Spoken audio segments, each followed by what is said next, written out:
እያንዳንዳችን የወንጀላችን ዝርዝር ግንባራችን ላይ ቢጻፍ ኖሮ ከቤት ወጥተን መራመድ እንችላለን? ወላሂ አንችልም።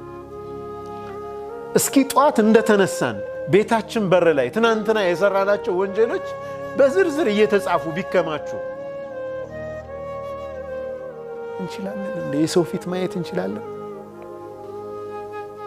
أنت الذي سترت معايبي ونشرت في العالمين محاسني والله لو عرفوا قبيح سريرتي لأبى السلام علي من يلقاني ولا أعرضوا عني وملوا صحبتي ولذقت بعد كرامة بهواني. أنت كونه جيتا يا إلال الله انسيا وندسوت.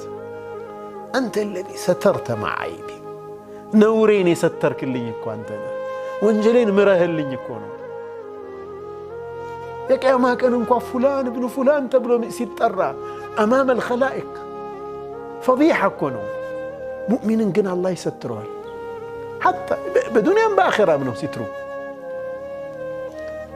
أنت الذي سترت معايبي ونشرت في العالمين محاسني መልካም ነገሬን ደግሞ በሰዎች መካከል አሰራጨህልኝ አሉ።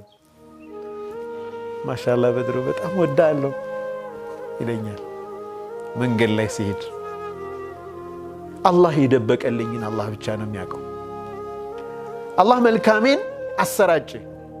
ሁሴን ለአላህ ስል ወዳለሁ። ወላሂ ሰውየው ጀነት ገባ ባንተ ወንጀሌን አላወቀ። በእኔ ጀነት ይገባል ሰው ለአላህ ብሎ በመውደዱ